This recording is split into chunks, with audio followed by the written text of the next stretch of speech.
대두식은 기영과는 다른 반으로 좋게 표현하면 일탈, 나쁘게 말하면 만악의 그런 밑질이 나쁜 친구이지만 고민호의 악행으로 재평가를 받으면서 묻혔다. 3기에서 처음으로 등장한다. 봄날의 향기편에서 처음으로 등장한다. 육성회비를 잃어버려서 기운이 없는 기영에게 다가와서 땡땡이를 치자고 한 뒤 기영이와 뒷산에서 도시락을 먹고 낮잠을 자는 등 시간을 보내고 이후 기영이 아버지에게 걸려서 야단을 맞은 다음날에도 기영이와 함께 땡땡이를 친다. 하지만 결국은 엄마에게 걸려서 도망치다가 엄마가 넘어진 걸 보고 달려가는데 엄마가 깨어나자마자 두식 기영은 학교로 끌려가고 각각 담임 선생님께 벌을 받는다. 만화방에서 만화책을 훔쳐서 집에 갖다 놓고 만화책이 가득한 박스를 도승내 집으로 가지고 가려다가 넘어지고 그로 인해 엄마한테 걸리자 기영, 성철과 함께 엄마한테 야단을 맞는다. 만화책을 만화방에 돌려주며 주인에게 사과를 할 때 눈에 침을 묻혀서 눈물을 흘리는 청년기를 하기도 한다. 여기서 만화방 주인이 만화를 보고 싶으면 언제든지 공짜로 보라는 특권에다 아이스케키 사 먹으라면서 돈까지 주자 속으로 바보라며 비웃는 장면이 백미이다. 그 외에도 기영 일행에게 껌을 훔치자고 하는 등 손버릇도 나쁘다. 그래서 그런지 두식 엄마는 매우 무서운 편이다. 그것과 별개로 꼼수 쓰는 머리는 잘 돌아가는 모양이다. 엿장수 맘대로 해서 상당한 양의 고철을 가져가면서 기영 일행을 만나서 이 정도 고철이면 12개는 바꿀 수 있다고 말하는 부분이다. 기영,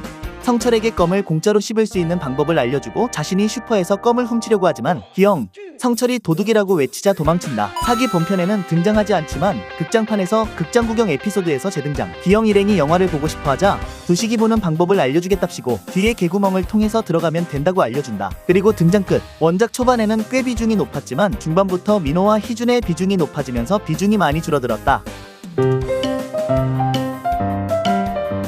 공옥수는 초등학교 3학년인데 자신을 공수 3단이라고 소개하고 손날로 내려친 것만으로 교탁을 파괴했다. 어른조차도 손날치기로 교탁을 부수는 건 불가능한데 그걸 어린 시절에 해냈으니 힘 자체가 보통 비범한 것이 아니다. 체급도 커서 전화고자마자 반 아이들을 마음대로 부리기 시작한다. 아이들은 옥순의 무시무시한 힘에 굴복해 아무런 저항도 못하고 부려먹힌다. 나중에 기영이 손에 몰래 숨겨두었던 콩을 꺼내고 입안으로 직행하게 되어 주문을 외치는 순간 마침내 온몸이 단단해지는 능력이 발동되자 기영에게 순식간 역전으로 참교육 당하고 난 뒤 결국 숙에 의해 벌을 받게 된다. 사실은 검정고무신이 애니메이션화가 되면서 피해를 받은 인물 중 한 명으로 원작에서는 당수의 쓴맛이라는 제목에서 공옥진이라는 이름으로 나온다. 친구들을 괴롭히는 건 원작이고 애니판이고 다 똑같은데 원작에서는 해당 사건 이후 잘못을 뉘우치고 기영과 친해졌다는 언급이 나온다. 기영과 복도에서 썰매놀이를 하는 장면이 나오는데 옥순이 기영을 끌어주고 있다. 독자들이 잊을까봐 예전에 기영을 괴롭혔지만 현재는 친해졌다고 추가 설명까지 나왔다. 심지어 약한 하구를 괴롭히던 희준과 민호를 저지하기도 하였다.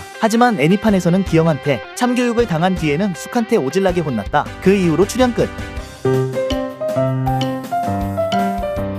기영인의 반려 학생으로 다른 아이들보다 나이가 더 많고 따돌림을 받는 듯하다. 누가 그러는지 안 봐도 비디오이다. 보기와는 다르게 육상부이다. 코믹스판에서의 이름은 점네. 반에서 가장 나이가 많고 평소 외모나 능력에 콤플렉스가 심했지만 굴렁쇠 경주에서 우승한 기영이에게 신데렐라 운동화를 선물로 받으면서 눈물을 흘리고 그 운동화도 자신의 발 크기에는 안 맞았지만 이내 희망을 얻는다. 이후 언급에 따르면 올림픽에 나가서 육상선수로 활약하는데 금메달을 땄다고 한다.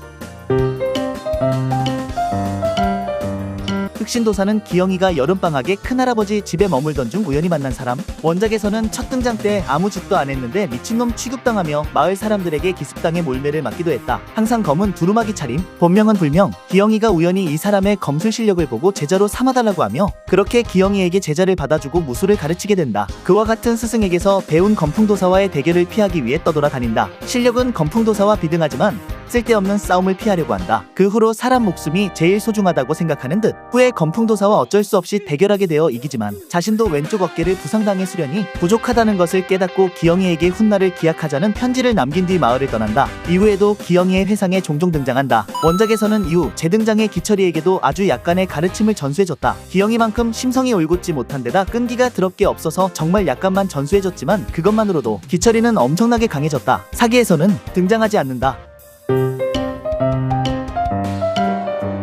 임시담임 선생님은 아직 어린 학생들을 대상으로 무리한 수준의 숙제를 강요하고 단체 기합을 주는가 하면 심지어 숙제를 해온 양과 관계없이 어떻게든 두들겨 패는 등 군대 뺨치는 혹은 그 이상의 똥군기 및 가혹행위 및 아동 학대 등을 일삼았다. 시대상을 감안해도 이 정도도 과해도 너무 과하니 비판을 받는 것이다. 그 뒤 기영, 반 아이들이 청소년이 되어 중학생이 된 시점에서 학생들을 혹사시킨 대가라도 받았는지 뜬금없이 폐암 선고 3개월 만에 세상을 떠나게 되고 장례식장에서 선생님은 그때 자신들에게 하면 된다는 것을 가르쳐 주셨던 거라는 기영의 독백과 함께 중학생이 된 아이들의 눈물로 마무리된다. 물론 그 어디를 봐도 눈물 흘릴 만한 부분이라고는 없다. 억지 감동에 억지 교훈만 잔뜩일 뿐이지만 본인들을 괴롭힌 선생이라는 인간에게도 조문을 다 해주는 기영. 아이들이 보통 대인배가 아니다.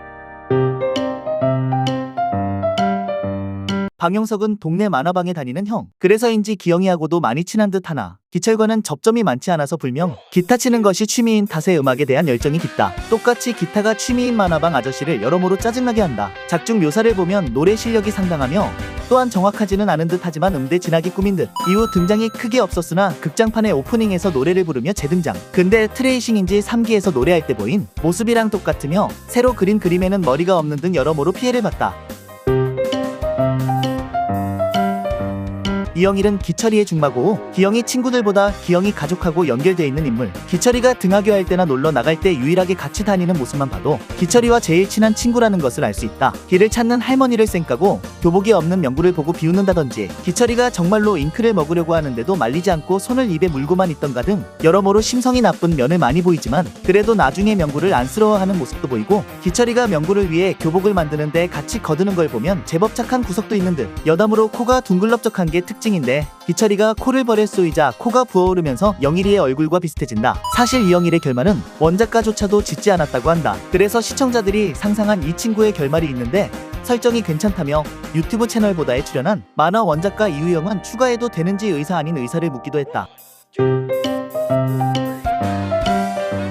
이선은 기철이의 국민학교 시절하고 한번 등장한 단역이지만 이 밈 덕분에 유명해졌다. 원작에서 언급된 바로는 기철이의 첫사랑이었다고 한다. 국민학교 시절 기철이의 짝꿍이었는데 시도 때도 없이 기철이에게 갈굼받았다. 졸업식 때 기철에게 준 쪽지에 의하면 기철을 미워하지 않았다는 편지를 줬다. 그러나 그 편지를 기철이가 또 찢어버렸다. 네이버 웹툰 한국만화 1990-15화 아버지의 마음편에서 원작자 이유영이 희선이 아버지의 뒷이야기를 풀었다. 희선이 아버지는 죽은 것이 아니라 두 집 살림하던 복덕방 주인이다. 미국으로 갔다는 건 거짓말이며 진실이 진실이다 보니 희선이의 어머니가 차마 말을 하지 못하고 미국에 있다고 하얀 거짓말을 한 것이다. 그래서 희선의 어머니가 사실대로 말하면 어떻겠느냐고 희선이 아버지에게 질문하기도 한다. 희선이 아버지는 같은 학교를 다니는 영자 아버지이다. 이를 알지 못하는 희선이는 집에 반찬을 갖다 주거나 비오는 날 교문에서 우산을 챙겨주는 영자 아버지를 친절한 사람이라고만 생각한다. 흔하고 평범한 신파 에피소드가 아니라 당시 시대상을 현실적으로 잘 표현한 묘사다. 당시엔 태평양 전쟁, 한국 전쟁으로 성비가 박살났기 때문에 돈이 있는 남자들이 공공연하게 축첩을 했고 돈이 없더라도 두 집 세 집 살림을 하며 첩첩이 벌어오는 돈으로 생활하는 등 축첩과 중원이 심각한 사회 문제였다. 2021년 작가가 유튜브 댓글로 해당 설정은 외전이라고 밝혔다.